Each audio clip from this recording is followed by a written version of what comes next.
side of the body. Boa noite, pessoal. Então vamos começar aqui a aula de DTM muscular e a gente vai comentar algumas outras coisas também. Eu pretendo fazer uma aula assim bem dinâmica, de um jeito assim que todo mundo consiga entender, simples. Eu tenho um material aqui até meio vasto e complexo, mas vamos tentar simplificar da melhor maneira. Então vou começar aqui compartilhando uma apresentação.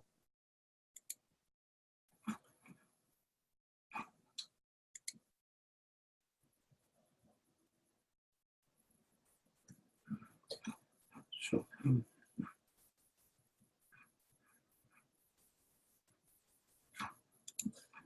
Okay.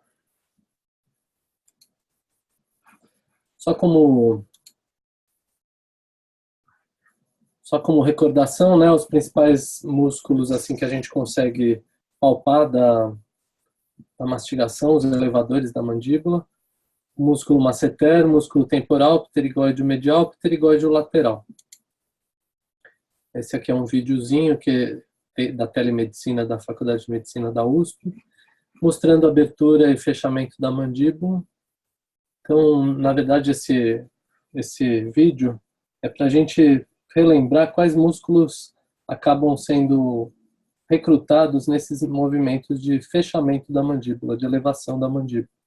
Entendendo que quando a gente fala sobre abaixamento da mandíbula, é claro que existem os músculos depressores da mandíbula, mas a gente conta aqui principalmente com a força da gravidade e a ação desses músculos. Mas quando a gente deixa simplesmente a gravidade agir, a mandíbula acaba abrindo. Fora a ação do pterigóide lateral, basicamente, que a gente diz. Músculo masseter. Aqui eu só queria chamar a atenção da orientação do músculo de anterior para posterior do seu ponto fixo aqui, que é o arco zigomático, né? Então nós temos o processo zigomático aqui o processo temporal do osso zigomático e parte do processo zigomático do osso temporal, né? Onde há a inserção desse músculo, mostrando que aqui tem dois feixes, um superficial, outro profundo, sendo que o feixe profundo ele tem suas fibras mais verticais do que o superficial. Mas no nosso exame clínico a gente usa essa orientação mesmo, como a gente falou lá na clínica, de anterior para posterior, do arco zigomático até o ângulo da mandíbula, basicamente. Se a gente quiser palpar esse feixe mais profundo, é só a gente achar onde está o nosso arco zigomático e fazer uma ligeira pressão bem abaixo, um pouco inferiormente, e lateralmente esse arco zigomático, na parte mais posterior, que a gente consegue palpar esse feixe mais profundo. Isso eu posso demonstrar lá na clínica também, mas só como uma recordação. Então, mostrando como as fibras do músculo masseter são fibras assim entrecruzadas e tem essa orientação. Mostrando aqui também o feixe profundo desse músculo. Músculo temporal, como a gente falou lá na clínica também, ele tem o seu ponto fixo em toda essa área temporal que pega o osso temporal, parietal e parte do frontal também. E a sua inserção fixa no processo coronoide da mandíbula e entrando por medial no trígono retromolar. Então tem a sua inserção também nessa região do trígono retromolar. Tá? Eu chamo a atenção aqui para mostrar que ele tem a forma de um leque e mostrando aqui eles em funcionamento, assim, funcionamento de elevação da mandíbula. Então veja, o masseter traz o ângulo da mandíbula e, por consequência, a mandíbula para cima. E o temporal ele é um músculo de posicionamento, ele gira a mandíbula ao final. Como ele está posicionado no processo coronoide, ele faz um giro final da mandíbula quando ela já está na fossa na fossa mandibular do osso temporal. O pterigóide medial, ele é bem equivalente ao masseter, só que ele é por medial. Ele tem sua inserção fixa na lâmina medial do processo pterigóide do osso esfenoide e o seu ponto móvel no ângulo da mandíbula, só que por medial também, como a gente vê nessa imagem aqui. Então seria por dentro, assim. Ele, junto com o masseter, ou masseter, ele forma uma alça, tipo uma tipóia que segura a mandíbula bilateralmente. Tá, então, aqui uma peça anatômica. E olhando aqui nessa imagem aqui de computador, uma imagem bem ilustrativa desse músculo contraindo. Tá, bilateralmente aqui. Então vejam que ele está na lâmina medial do processo pterigóide do osso esfenoide, ponto fixo, e o ponto móvel no ângulo da mandíbula por medial. O pterigóide lateral é um músculo bem interessante, é aquele que a gente falou bastante na aula sobre articulação temporomandibular. Ele está aqui por dentro e ele tem sua inserção fixa na lâmina lateral do mesmo processo pterigóide do osso esfenoide. E temos duas cabeças, uma cabeça superior, uma cabeça inferior, de ambos os lados.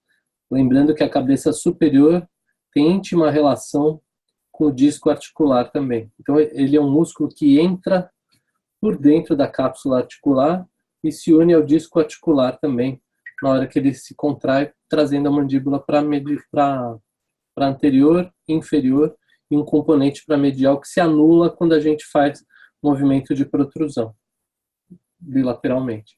Então, quando ele se contrai bilateralmente, o movimento para medial, obviamente, se anula e a resultante vai ser para inferior e para anterior, ou seja, a gente faz uma protrusão. Quando a gente quer fazer uma lateralidade, de um lado ele está relaxado e do outro lado ele contrai e faz o mesmo movimento, e aí a gente vai ter a resultante para medial, ou para um lado ou para o outro. O interessante é o seguinte, quando a gente faz lateralidade para o lado direito, o meu lado direito aqui, quem contrai é o pterigóide lateral do outro lado, porque aqui vai formar uma espécie de uma ponta seca de um compasso. Então, esse lado aqui vai estar apoiado na fossa mandibular e esse lado que vai excursionar.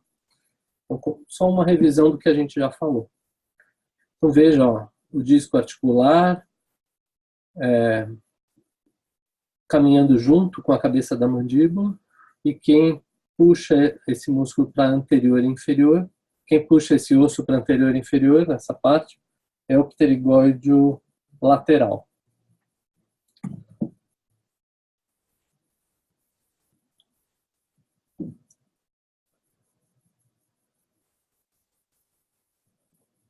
Então aqui, ó, cabeça inferior. Funções: protrusão, como eu já falei, lateralidade e abertura no sentido de que quando a gente joga a mandíbula para baixo e para frente, ela abre. Se a gente está com os músculos elevadores relaxados, a resultante vai ser a abertura de boca. Mas é claro que dá para fazer uma protrusão ativando também os elevadores quando a gente vai, por exemplo, morder uma cenoura, uma linha aqui com os dentes anteriores. Então é preciso entender bastante essa fisiologia muscular, essa dinâmica mandibular também. Vejam, nessa imagem a gente consegue ver muito bem a zona bilaminar, a lâmina superior dos ligamentos posteriores, né? A lâmina superior desse ligamento posterior e a lâmina inferior. Lembrando daquele desenho que eu fiz, que a lâmina superior é de um tecido um pouco mais elástico do que a inferior. A inferior vai do disco até a cabeça da mandíbula. Entre elas, existe a zona bilaminar e os tecidos retrodiscais, que são ricamente inervados e vascularizados. A cabeça superior do músculo pterigóide lateral, ela tem uma função de também impedir o retorno abrupto na hora que a gente vai fazer o fechamento da mandíbula. Como eu falei sobre esse ligamento posterior superior, ele é elástico, então ele puxa a mandíbula para trás. Se ele puxa com uma determinada força e não há um amortecedor, tipo um músculo que vá regulando essa volta da cabeça da mandíbula, ela volta de um jeito muito abrupto e até ofende esses tecidos retrodiscais.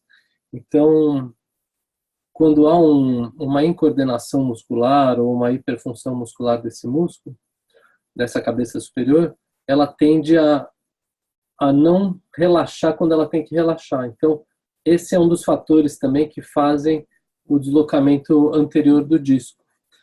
Quando a gente falou de deslocamento do disco com redução, ou deslocamento do disco sem redução, isso está ocorrendo também.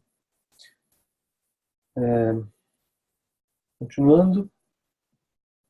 Aqui a gente fala um pouco dos músculos abaixadores, né, ou depressores da mandíbula, que eu não gosto muito de comentar porque não é tão relevante para o nosso estudo. O que eu quero comentar com vocês, que tem a ver com a aula de hoje, é a questão que a gente já comentou sobre a contração muscular. Então vejam, quando a gente fala da actina e da miosina, imaginando que essa parte verde aqui é a actina e a parte vermelha é a miosina. Existe a contração muscular quando essas duas actinas se juntam e formam a tal da banda H que eu falei, quando fica tudo escuro aqui no meio. Mas isso não é tão necessário a gente lembrar. É só lembrar que quando elas estão próximas, o músculo diminui de tamanho, então ele está contraído.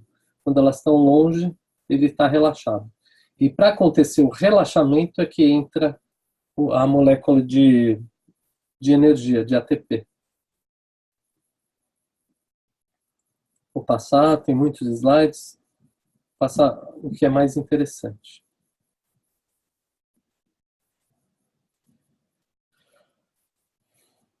Existem mecanismos, o que eu gostaria de falar para vocês agora é sobre essa. Vou fazer um pequeno resumo aqui, um resumo e uma recordação de coisas que a gente já viu também. A DTM, a epidemiologia da DTM, nós vimos pela leitura daquele texto da aula passada, que existe uma determinada prevalência, que é até alta, pode chegar a 60%, até mais de 60%, e uma necessidade de atenção de 15% a 40% da população. Destes, ou seja, as pessoas que nos procuram na clínica, por exemplo, que precisam de atenção para DTM, para disfunção temporomandibular, de cada 10 casos que a gente vai atender, de 8 a 9 vai ser de DTM muscular, ou vai apresentar DTM muscular. E as que vão apresentar DTM articular é desses 10 pacientes, de 1 a 2 apenas. Sendo que muitos deles têm DTM, dos que têm DTM articular, vai apresentar também DTM muscular, ou seja, a DTM muscular é bastante prevalente. Então é como se fosse esses dois conjuntos aí. Eu fiz esse marrom, até não escrevi aqui para poder mostrar melhor a proporção. Esse marrom claro aqui representa a DTM muscular. E esse roxo, né, o lilás, representa a DTM articular. E é uma zona de intersecção, ou seja, pacientes que têm DTM muscular e articular. Então a distribuição é essa, mais ou menos como a gente falou. O que isso quer dizer, pessoal? Quando a gente busca estudar mais DTM, a gente pensa que vai aprender bastante sobre ATM. E realmente a gente aprende bastante sobre ATM. Mas a maioria dos nossos pacientes tem a necessidade muscular e não articular. Então a gente tem que entender, mas vocês vão ver que a distribuição, a busca por questões musculares é muito mais prevalente. E essas questões musculares, quando elas não são tão crônicas, elas são de fácil resolução.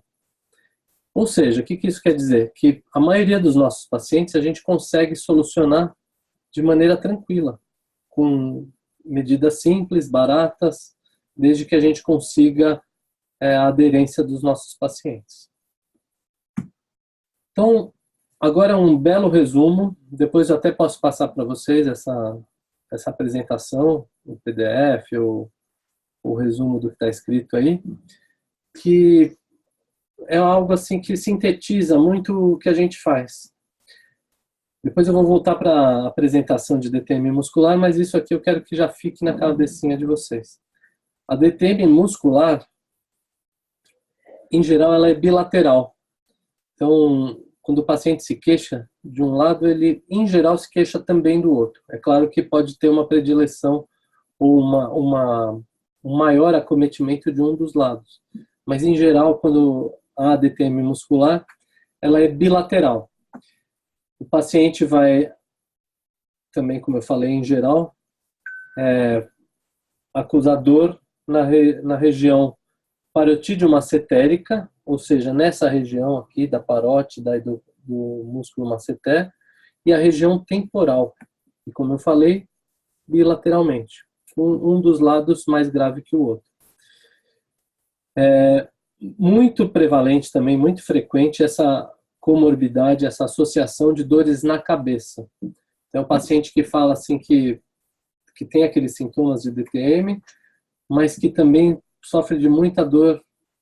O paciente fala dor de cabeça, mas é dor na cabeça, uma dor nessa região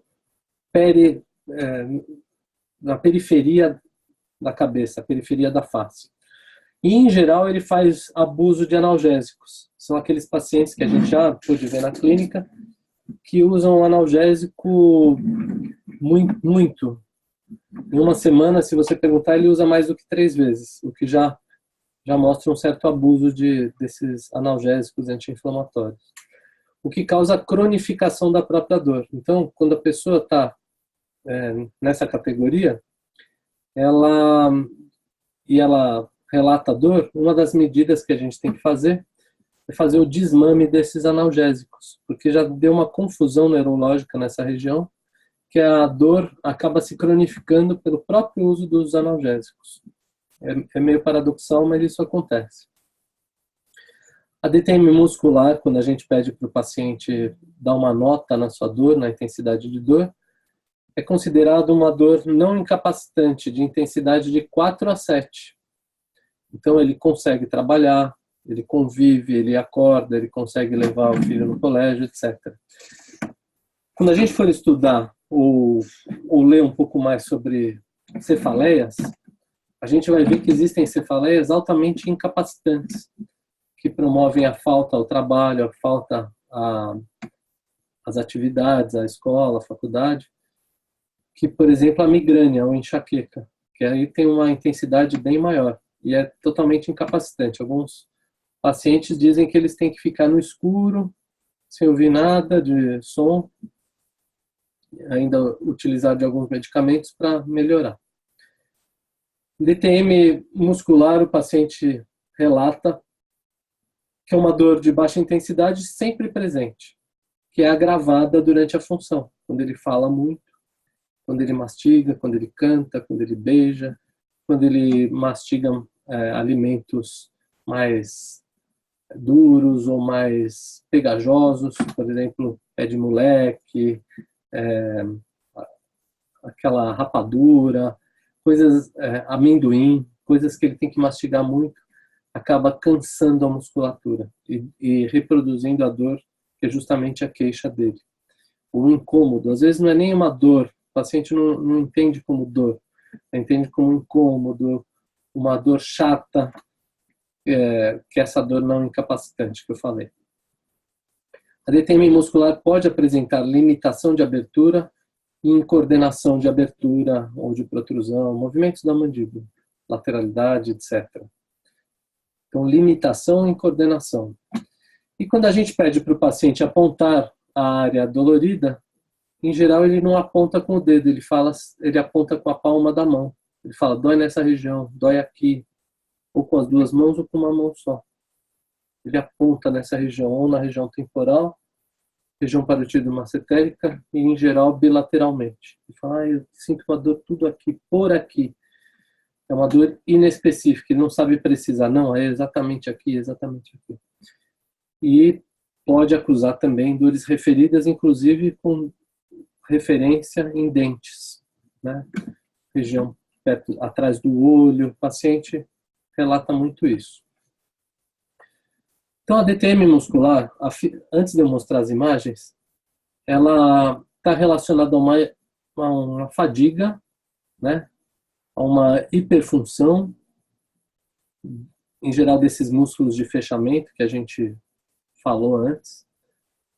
Esses músculos são mais ativados pelo toque dentário, como eu fiz com vocês aquele exercício, quando a gente toca os dentes por dentro, a gente sente a musculatura ser ativada. Os músculos, se vocês encostarem os dentes de vocês e apertarem, vocês vão ver que o músculo ele se contrai, então a gente sente a expansão dele para as laterais.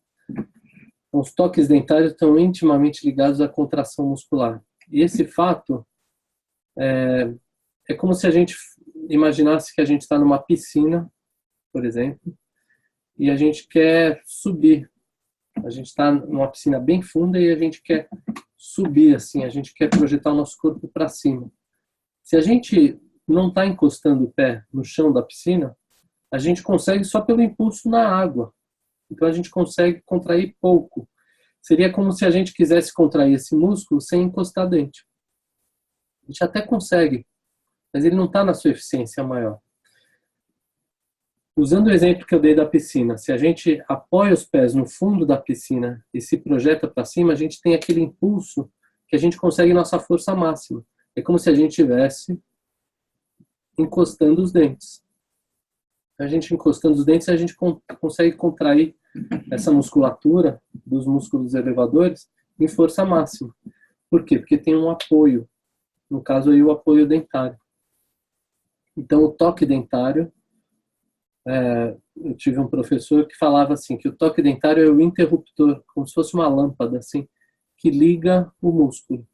Então, quando você encosta o dente, o músculo ele se liga, ele acende, ele contrai, ele entra em função máxima. E, portanto, quem toca muito os dentes por muito tempo entra em fadiga mais facilmente. E se a intensidade for alta, também. Existe um estudo que mediu quanto que os dentes têm que realmente se encostar. Não sei se vocês sabem que nas 24 horas de um dia, o tempo em que os dentes realmente se encostam uns com os outros, os superiores com os inferiores, se você for somar a quantidade de tempo que existe esse encostamento, esse toque dentário, não chega a 20 minutos. Então, em 24 horas, os dentes se encostam por 20 minutos, isso quando muito. Porque é um movimento que não é tão necessário, mesmo para mastigar. Quando a gente mastiga, dependendo do alimento, a gente não precisa nem encostar dente com dente.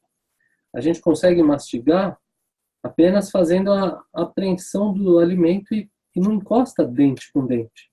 Não é necessário isso. Por isso que quando a gente faz hábitos de roer unha, de mascar chicletes, de ficar apertando dente contra dente, a gente está fazendo uma parafunção, a gente está além da função. Então, o prefixo para diz além, igual paranormalidade, está além da normalidade. Então, a parafunção está além da função. E quando a gente fala em parafunção nesse sentido, um grande exemplo é o bruxismo, que a gente pode dividir entre o bruxismo cêntrico, que é o apertamento dentário, e as excursões dentárias, que é o rangimento de dente, e até o bater de dentes também é considerado bruxismo. Existem pessoas que ficam batendo os dentes. Então, o toque dentário, sem ser por função mastigatória, ele é considerado uma parafunção. Vocês podem notar que mesmo para deglutição, para engolir água ou saliva, Por exemplo, eu vou beber água aqui um pouquinho. Primeiro que eu estou com sede, segundo para ilustrar a aula, né? Quando a gente faz a deglutição, se a gente consegue estabilizar a mandíbula, e nesse ponto o pessoal da fonoaudiologia sabe muito mais do que a gente, estabilizando a mandíbula, a gente consegue fazer o movimento da língua, que vai levar, no caso aqui, o líquido, mas pode ser o bolo alimentar, para que a gente consiga deglutir esse líquido sólido sem toque dentário. Então a gente não precisa de toque dentário para realizar uma deglutição. A gente só precisa estabilizar a mandíbula. E a gente consegue estabilizar a mandíbula com músculo, não precisa encostar dente para estabilizar a mandíbula. Então isso é algo bastante interessante também. E tem a ver também com as reabilitações que a gente faz, que se a gente ficar encostando dente toda hora, vira uma castanhola. A gente invade, vocês vão aprender na disciplina de oclusão, a gente invade o espaço que é destinado à função. A função da fala, a função da mastigação. E quando a gente invade esse espaço, a gente diz que a gente está invadindo um espaço funcional, ou seja, o espaço destinado à função, que deveria estar livre. O nome desse espaço que deveria estar livre é espaço funcional livre. Então, esse espaço funcional livre, como o próprio nome diz, ele tem que estar livre para a gente conseguir articular as palavras, para a gente conseguir se alimentar, para a gente conseguir movimentar a língua. Quando a gente invade esse espaço com as nossas reabilitações, a gente morde mais a língua, a gente fica batendo dente. Então, é importante para a nossa fonética também. Isso aqui, essa imagem aí, mostra mais ou menos aquilo que eu tentei mostrar na clínica quando a gente faz a palpação. E a gente vai treinar a palpação nos pacientes na clínica já agora dessa semana. Eu comentei com vocês que quando o músculo que tem um determinado comprimento, algumas fibras deste músculo, por isso que é importante saber a orientação das fibras, quando elas entram em fadiga, elas entram num déficit energético e aí elas contraem. Que lembram que eu acabei de falar que para haver o relaxamento é preciso entrar uma molécula de energia, um ATP, para que o músculo relaxe, para que as fibras de actina e miosina se separem. Então, quando a gente for rever a fisiologia da contração muscular, a gente vai ver que a molécula de energia ela entra no processo de relaxamento. É por isso que quando a gente tem o rigor mortis, quando a gente morre, para a circulação sanguínea, o coração para de bater, etc., a gente para de ter trocas metabólicas, para de levar oxigênio para as células, e aí o músculo ele não consegue relaxar, ele não consegue se esticar, então ocorre o rigor mortis com o tempo. Então é importante que a gente saiba que existem fibras que acabam se contraindo, e aí por um déficit energético. Então, como está aí no slide, que a gente pode observar, desculpem, deixa eu só tentar mudar isso. A gente vê uma diminuição da energia, diminuição das moléculas de ATP e de oxigênio e uma diminuição sanguínea local. Então, essas regiões que a gente observa aqui, que formam esses nódulos, essas áreas de maior contração, elas estão contraídas porque não está tendo uma função celular adequada nessa região. Por quê? Por excesso de função, entrou em fadiga. Então, há um déficit energético. Quando há esse déficit energético, algumas fibras contraem, que é o que a gente vai perceber na nossa palpação, que a gente percebe como se estivesse tocando um violão. Já volto para isso. Com isso, essas áreas elas passam a ser áreas de dolorimento. Aumentam os mediadores de dor, que são aqueles mediadores da inflamação. substâncias algogênicas, como substância P, prostaglandinas, bradicininas. Tem uma série de substâncias relacionadas à dor. E aumentam os números de neurotransmissores nas fendas sinápticas, que conduzem os impulsos dolorosos. Quando a gente tem esse encharcamento no local onde ocorre a transmissão de um impulso de um neurônio para o outro, ou seja, nas fendas sinápticas, entre um neurônio e outro, onde ocorre a sinapse nervosa,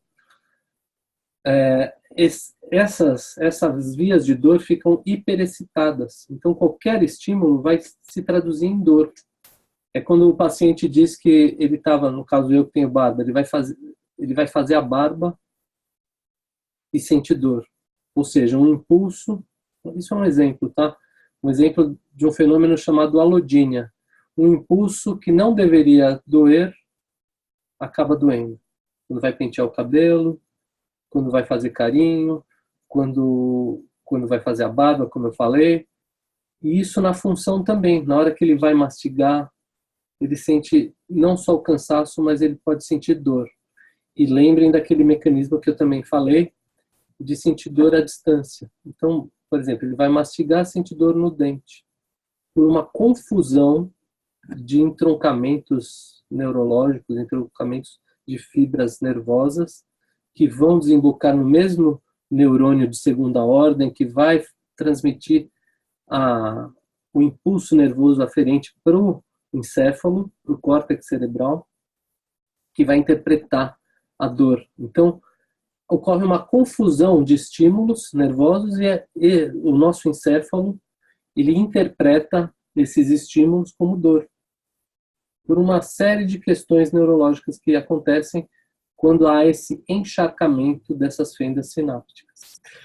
Então, aqui a gente vê nessa imagem, a gente fazendo a palpação, aqui no caso do músculo masseter, como eu mostrei para vocês naquela paciente.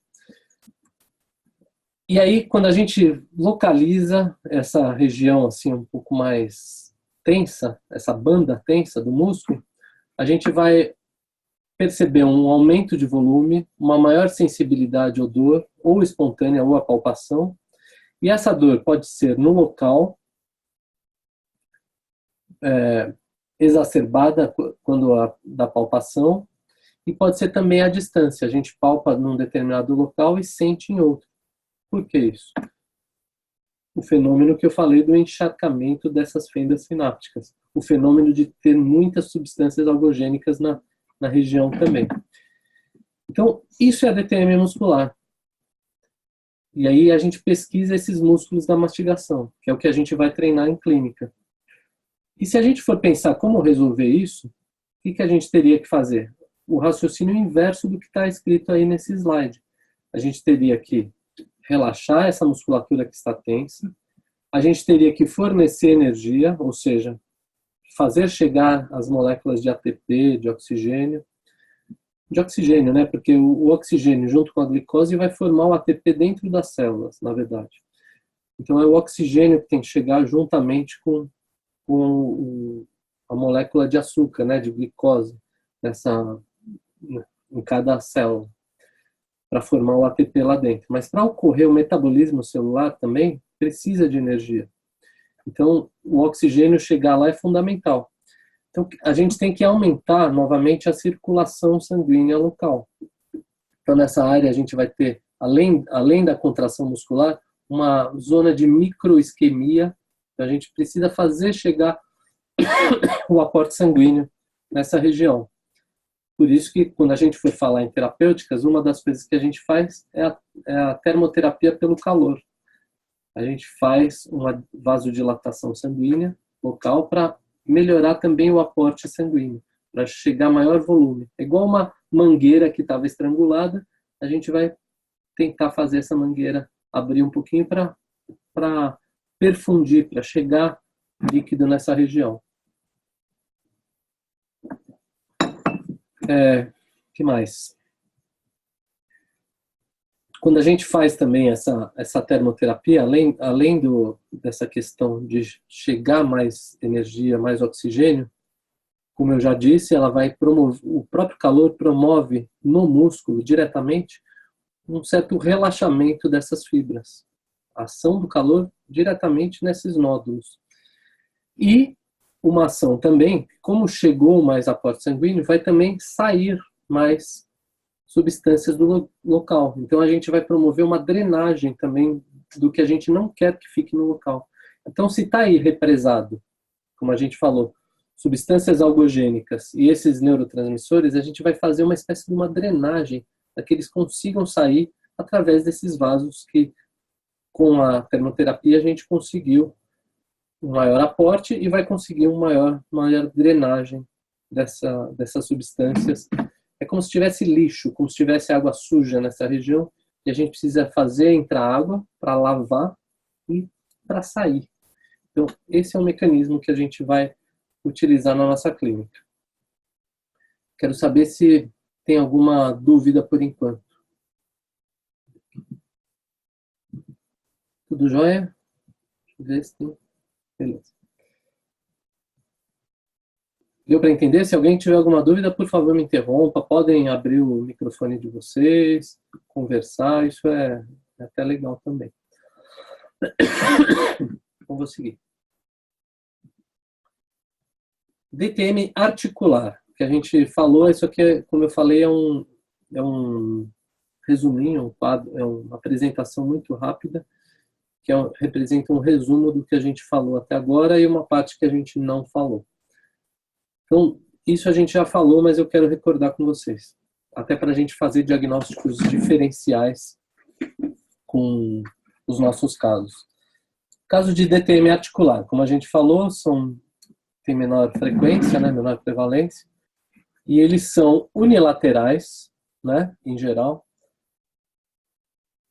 Não pode ocorrer bilateral? Pode ocorrer bilateral, mas em geral são unilaterais. Ou um lado está doendo mais que o outro, ou o paciente ele acusa maior dor numa articulação do que outra. Quando a gente diz DTM articular, a gente está falando das nossas ATMs.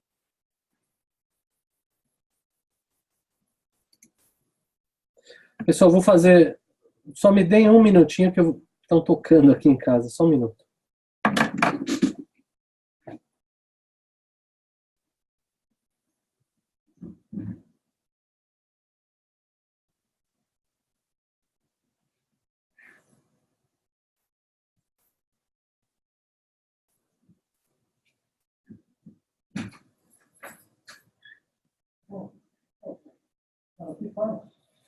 Obrigado.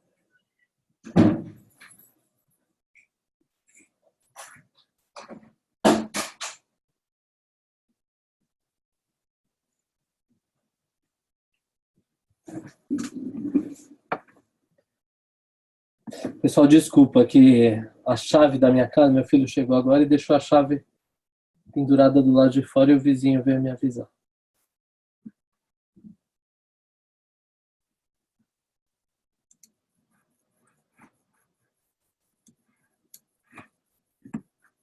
Então, como a gente estava dizendo, o paciente relata um problema nessa região pré-auricular, unilateral, e dor. Quando ele acusa dor nessa região, ela pode ser aguda, né? Uma dor assim que em geral é bem capacitante e é bem fácil de diagnosticar justamente por ter essa intensidade alta.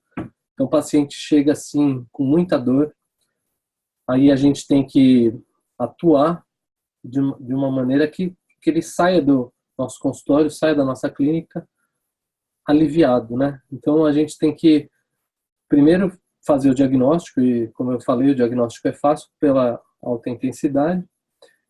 Em geral a gente não vai conseguir palpar muito, até porque está bem evidente que realmente lá está doendo, então é uma região que dói. Se a gente for palpar, vai doer mais. Então só o fato da gente, quando vai tentar encostar, o paciente já faz aquela menção de dor, já é um sinal de que tem essa intensidade alta. Então, o diagnóstico é bem fácil. Pode ocorrer uma alteração na oclusão dos dentes posteriores. que é o caso da inflamação nessa região articular, da articulação temporomandibular, que clinicamente se comporta de maneira igual, tanto para sinovite, capsulite ou retrodicite. Nós temos a artralgia crônica, que não é incapacitante, ou seja, o paciente sente dor, mas ele convive com aquela dor. Que é, em geral, uma intensidade alta, ou seja, maior do que a DTM muscular, mas não tão grande quanto essa artralgia aguda. O paciente relata que piora quando aperta os dentes, devido a uma diminuição desse espaço articular. Então, imagina que aquela região articular ela está inflamada ou está com algum problema e a gente ainda espreme essa região. Ou seja, quando a gente aperta os dentes, essa região se diminui. Se a gente espreme uma região que tem dor, ela aumenta. Então, é um dos fatores também que a gente usa para o diagnóstico. A gente ou manipula a mandíbula contra a fossa mandibular do osso temporal, ou a gente pede para o paciente apertar os dentes e a gente observa como é que está nessa região. Vocês vão ver que existe um diagnóstico que a gente pede para ele fazer isso sem nada, assim, sem morder nada, e depois a gente pede para ele morder uma espátula de madeira, um palitinho de sorvete, por exemplo. Quando ele morde esse palitinho de sorvete, ele não consegue diminuir tanto esse espaço articular, ou seja, o palitinho de sorvete ele protege a articulação do lado que a gente está testando. Então, quando a gente usa esse palitinho de sorvete, a gente faz o que a gente chama assim de um contrateste. O paciente sente dor, a gente pede para ele apertar sem nada. Aí ele sente dor, mais dor. Quando a gente pede para ele morder com o palitinho, ele sente menos dor do que sem o palitinho.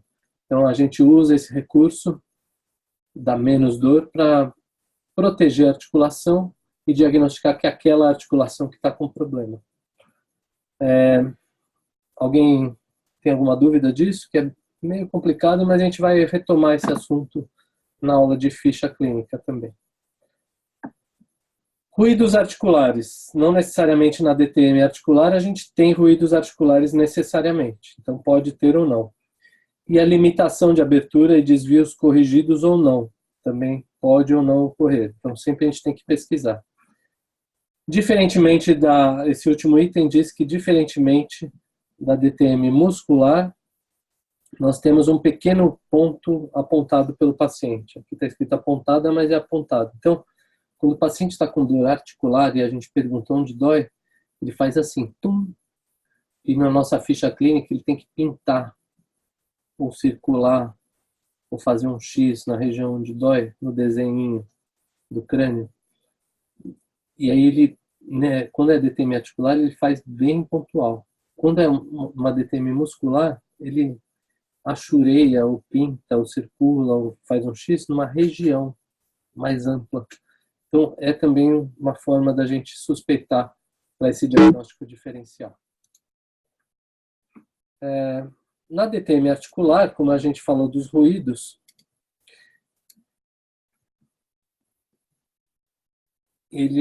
a gente fala aqui dos estalidos ou cliques. Então, o DDCR seria o deslocamento do disco com redução.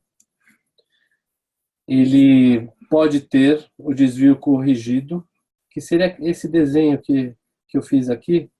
Quando a gente olha o paciente, a gente vê que a mandíbula dele faz uma modificação, depois corrige. Corrige depois que ocorre, como a gente falou na aula passada, que ocorre a redução do disco na hora da abertura de boca.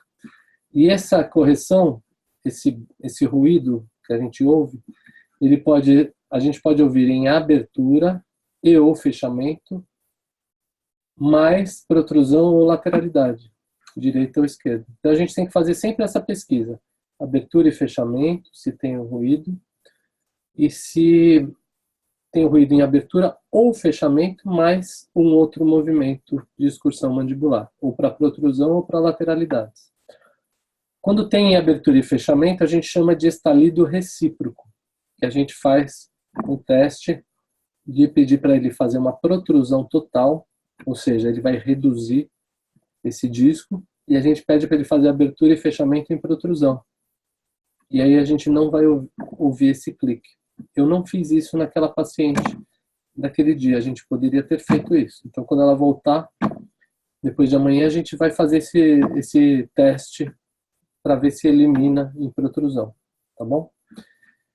E como ocorre a redução do disco, não tem limitação de abertura nesses casos de deslocamento do disco com redução. Bom, nós já falamos, no caso da hipermobilidade ou hiperexcursão, que pode ter ou não ter o tal do travamento aberto. Então, é quando a cabeça da mandíbula ela vai mais para anterior do que o vértice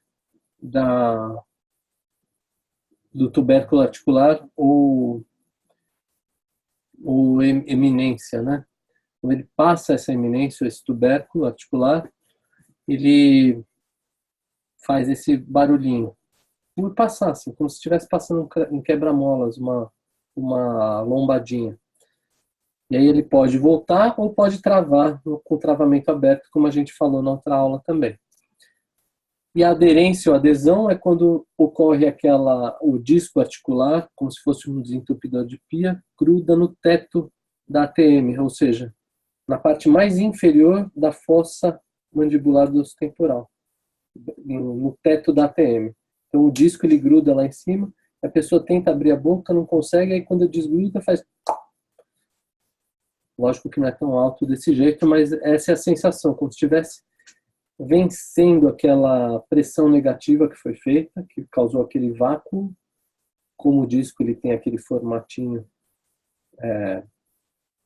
mais grosso na parte posterior, fino na parte intermediária e médio grosso na parte anterior, ele gruda naquela parte, formando uma ventosa. E aí quando a gente tenta abrir a mandíbula, ela tem que vencer esse vácuo que foi formado. E quando vence esse vácuo, o paciente relata que houve um estalido. Então, em geral, esse estalido, como eu coloquei aí no slide, ele vai acontecer após o sono, ou seja, de manhã, em geral, né, quem dorme à noite, vai dizer que quando acorda de manhã, acorda com a boca fechada e tem dificuldades para abrir a primeira vez. Aí força, força, força, ouve um barulhinho e consegue abrir a boca. Esse é o relato do paciente. Ou seja, essa região também, o líquido sinovial, está faltando lubrificação nessa região. Então, como eu disse na aula passada, uma das coisas que são utilizadas nesses casos são a viscosuplementação, ou a lavagem dessa região com soro fisiológico, com ácido hialurônico, alguns materiais de lubrificação. E as alterações de forma também causam ruído. Então, se a gente tem um osso que tem uma alteração de forma, um disco que tem algum enrugamento, ou alguma protuberância assim, que não deveria ter, toda hora que passa na outra superfície, vai causar uma percepção de um ruído também. Mais ruídos que não são cliques mais, agora são crepitação. E a crepitação é o ruído assim de um papel amassado ou de uma areia molhada, como se fosse na praia, um vidro moído que está sendo raspado. É uma sensação ruim que a gente não é como se fosse uma porta rangendo, mas a gente sente assim que está raspando, que faz assim uma sensação de atrito, né? E a crepitação ela pode ser observada na degeneração, ou seja, pacientes mais idosos que têm as articulações e eles mesmos, né, mais velhos. E aí características dessa degeneração é aplanamento, erosão, osteófitos, cistos endocondrais, mas é considerado algo fisiológico ao longo da idade. E aí a gente tem que coordenar só a carga entre artrite e artrose, como a gente falou na aula passada também.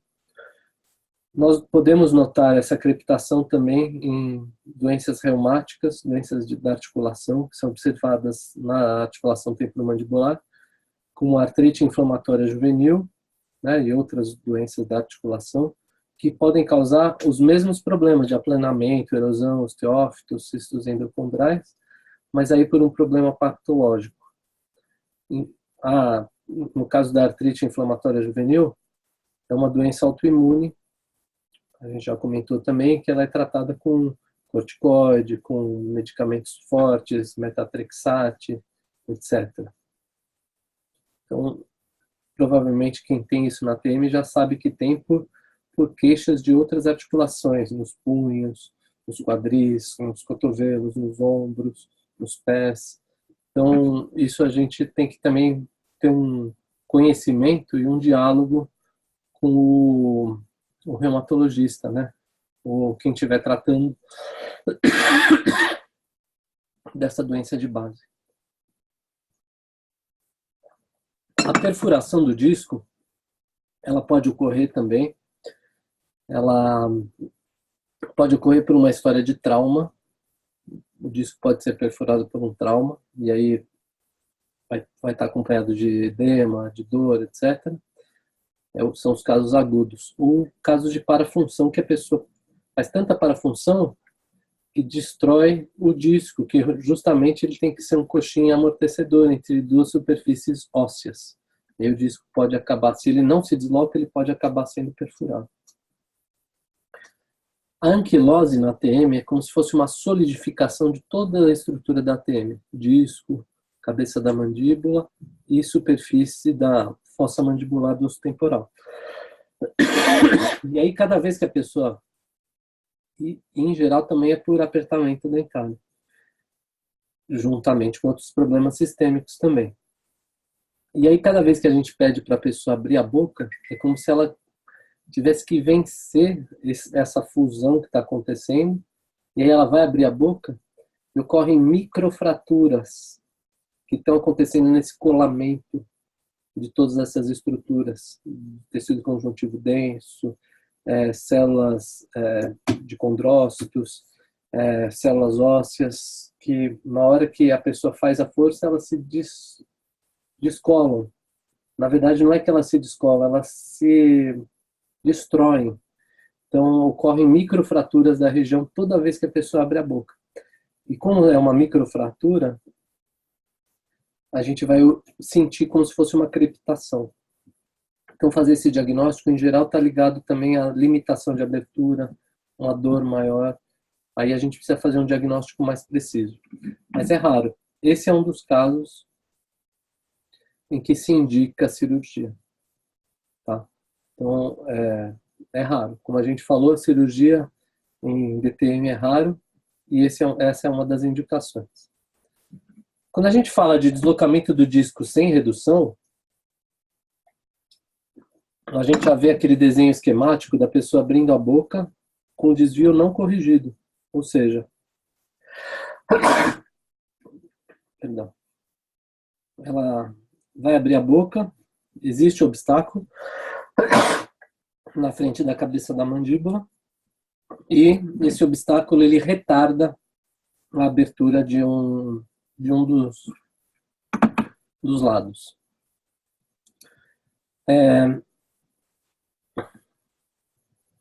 Esse desvio ele pode ser do tipo não corrigido,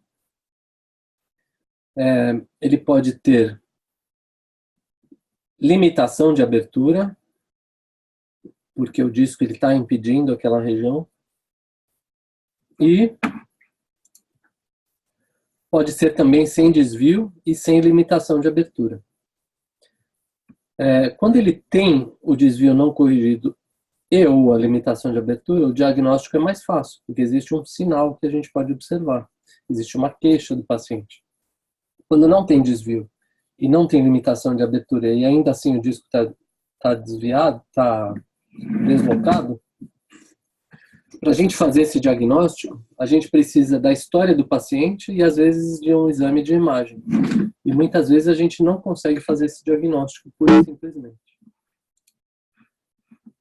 E a terapêutica articular a gente sempre combina com a terapêutica muscular. Eu queria mostrar para vocês, novamente, aquela apresentação que a gente fala sobre as áreas de de referência. Deixa eu ver se eu acho aqui.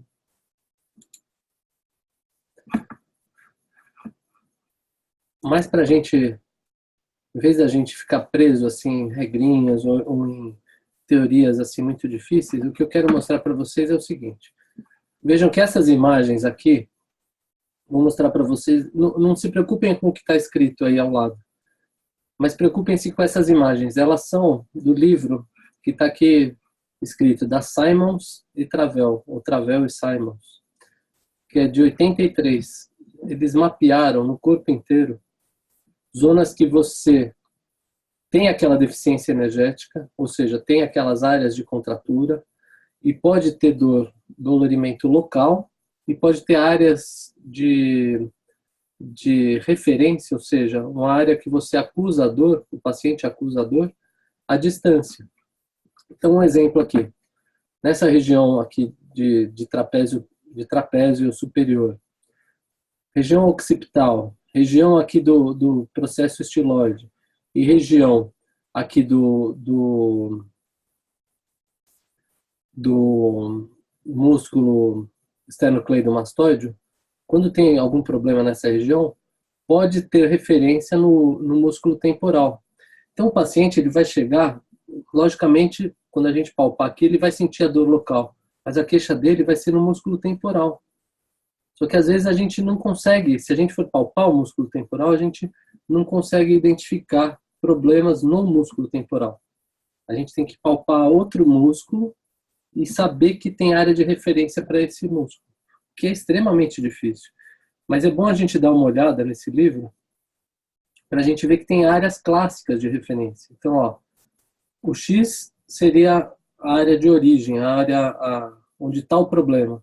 E o vermelho seria onde o paciente sente. Então, de novo, no esternocleidomastoide, pode sentir dor nessa região aqui mais posterior da cabeça, ao redor dos olhos, na região frontal, que passa para o outro lado, como está aparecendo aqui nessa flechinha. É bem complicado neurologicamente falando.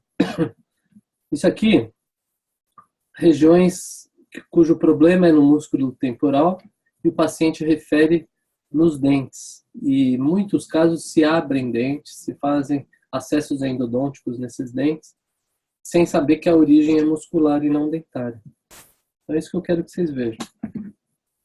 Mecanismos de sensibilização central e periférica tem a ver com aquele encharcamento das fendas sinápticas que eu falei. Eu vou mostrar para vocês agora uma palpação de um esternocleidomastoide. Então, vai estar filmando aqui? Relaxa.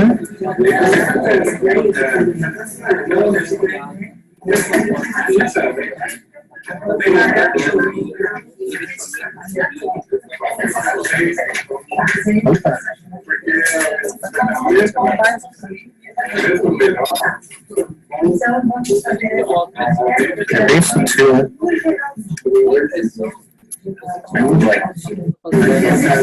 Então, vai estar filmando aqui? Relaxa.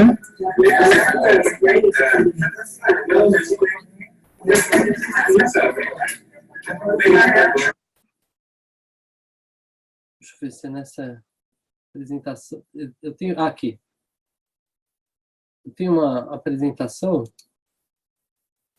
de uma pessoa que ficou com hiperemia da pele.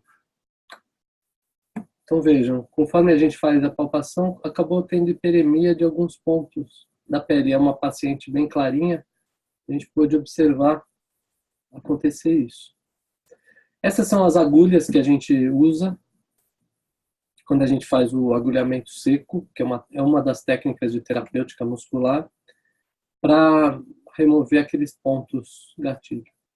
E uma sequela que pode acontecer também, principalmente quando o paciente é clarinho, assim, loirinho, no caso que essa moça, é ficar em um pós-operatório, e isso a gente tem que avisar antes para o paciente.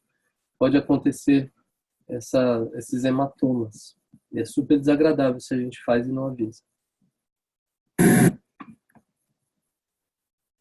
Aqui mais? Quero mostrar para vocês um filminho que fala sobre esses mecanismos musculares.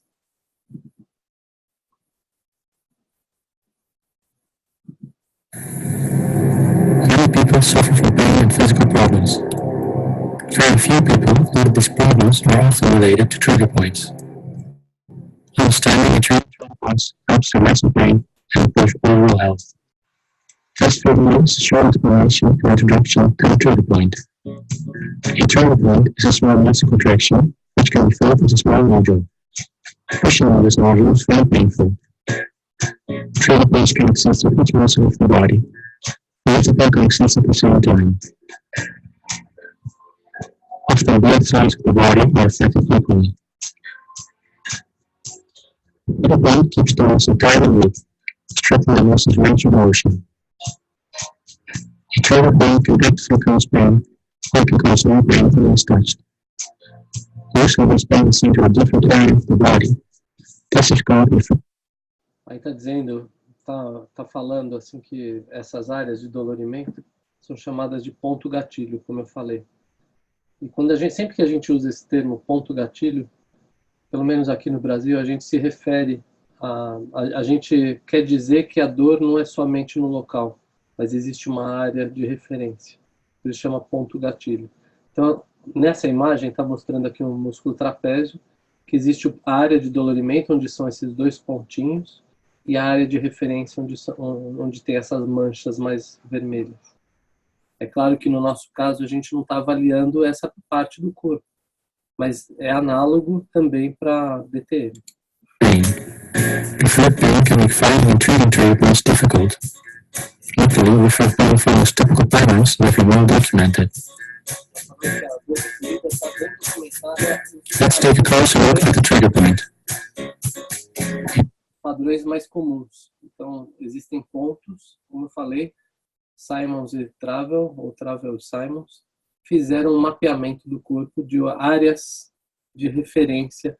Por quê? Porque são áreas de entrecruzamento neurológico e percepção da dor à distância. Então, esses autores fizeram um mapeamento do corpo inteiro. Nossa área de interesse é do pescoço para cima. The top band. The top band is a tight strip of muscle that feels like a cord, easily mistaken for a tendon. The trigger point itself can be felt with the fingertips, and its location is superficial. The size varies from a pinhead to a pea. When we continue to zoom in, we can see the muscle fibers that make up the muscle.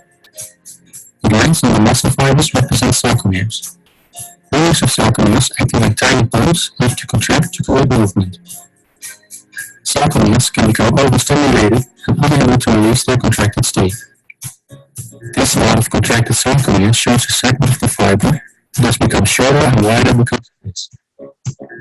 We also have a different segment that becomes stretched by this tension, shown by the greater distance between the sarcomeres. Together, multiple of the sarcomeres form the trigger point. Stretched segments of the fibers give guidance to the top band in which the trigger point lies. When the sarcomeres are stuck in contraction, blood flow stops in the movement area. The resulting oxygen starvation and accumulation of waste products irritate the trigger point.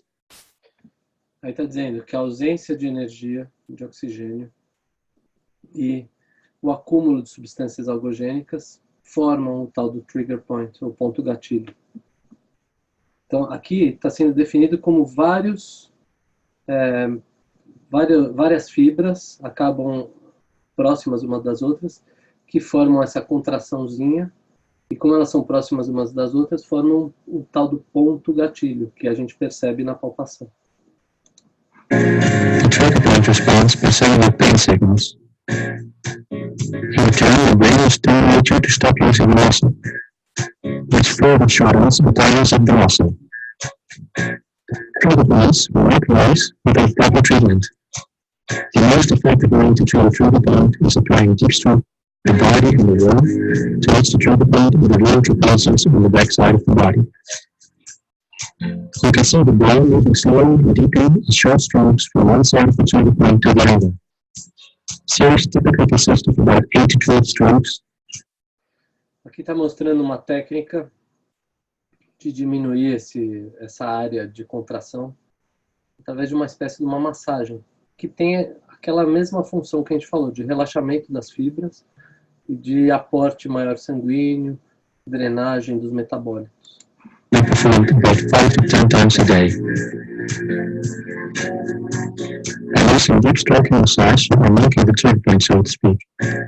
When the lymph fluid is moved out containing waste generated by the contracted muscle fibers.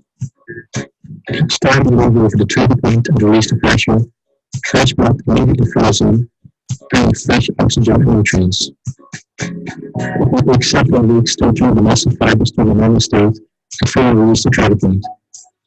Trigger points which have existed for a long time will take a lot of treatment, but often results can be achieved in days, meaning less pain and profitability. You can find references to relevant information on trigger points. Tá, então, assim, hoje eu queria conversar com vocês. Deixa eu só ver se tem mais algo mais interessante aqui para mostrar.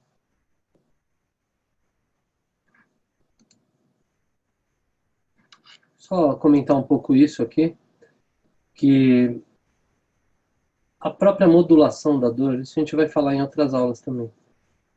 As vias de dor, elas passam também pelo sistema límbico, que tem a ver com as emoções. Isso neurologicamente falando, no caminho assim do córtex, passa pelo sistema límbico. Então, dependendo como ocorrem as emoções, elas modulam a percepção da dor também, da dor física. Então, por isso também é mais uma explicação por que as emoções, por que os fatores emocionais fazem a percepção da dor ser diferente em determinadas regiões.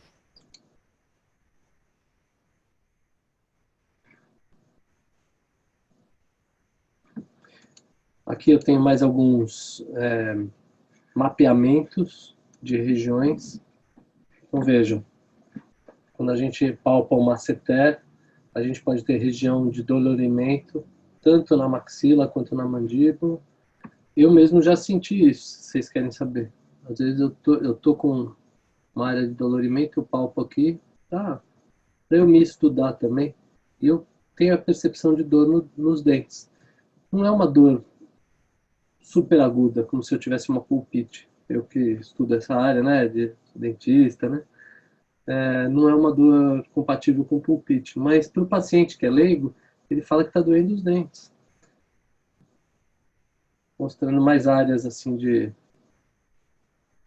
referência, né?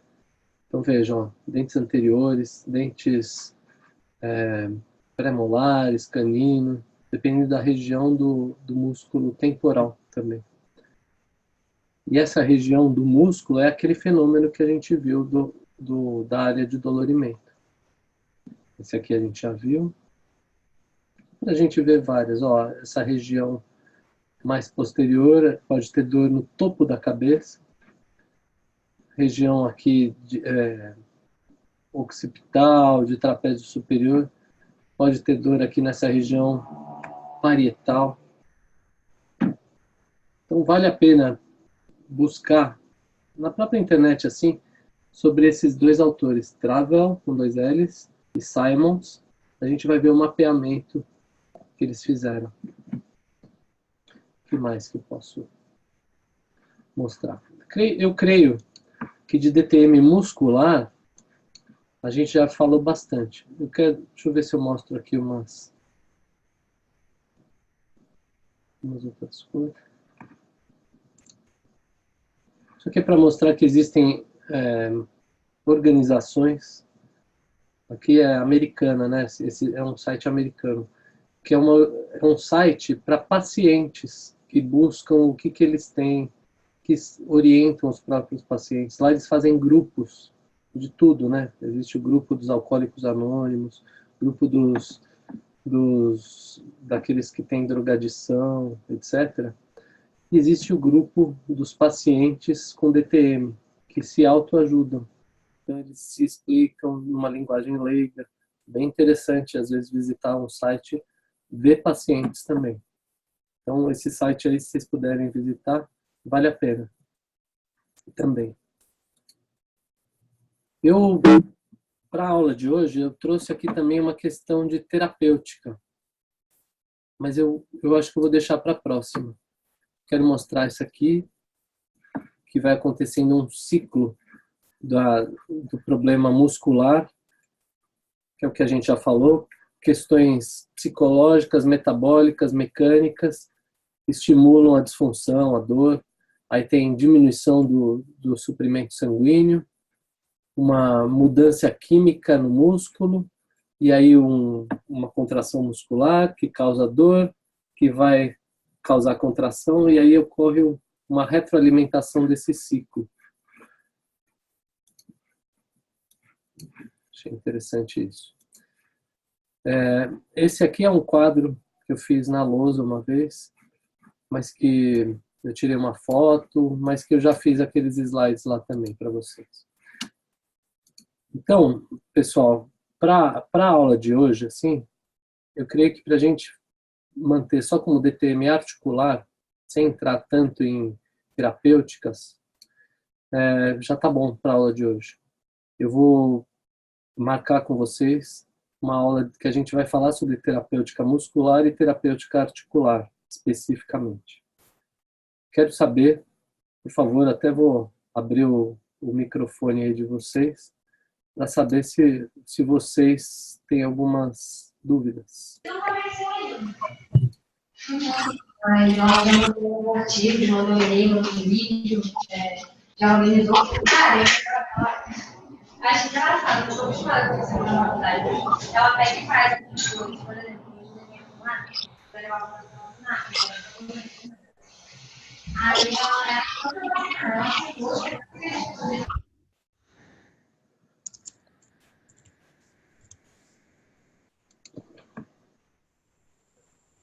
Deu para entender legal, então, Carolina, Juliana? Caso tenham dúvidas, por favor, assistam de novo depois que eu gerar esse link. Vamos discutir na clínica, vamos aplicar o conhecimento de hoje, e vocês vão ver que vai ficando cada vez um pouco mais difícil.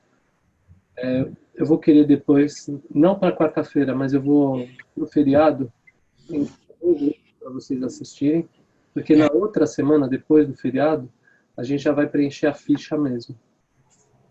Um exame físico e tudo. Então eu quero que vocês assistam esses links. Mas para essa quarta, basta a aula de hoje, que não assistiu, vai assistir.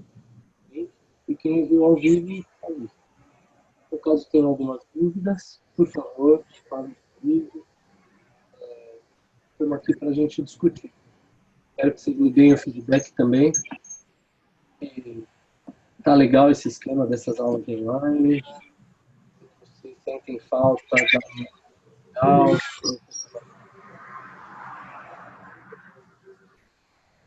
Realmente o esquema é que vocês tenham uma boa prática clínica, que a gente viva de uma maneira relaxada na própria clínica e que a gente continue o curso de uma maneira tranquila e que não atrapalhe as demais matérias de vocês obrigatórias. Tá bom? Tudo bem? Então, eu vou encerrar a reunião aqui. Se alguém tiver alguma questão para falar ou alguma dúvida, fique à vontade, ou agora ou depois. Tá bom? Obrigado pela atenção. Eu também não quero fazer aulas longuíssimas, que se tornam chatas. É cansativo. Então, eu vou encerrar por aqui, por hoje. Tá bom? Muito obrigado e um abraço para todos vocês. Tchau, tchau.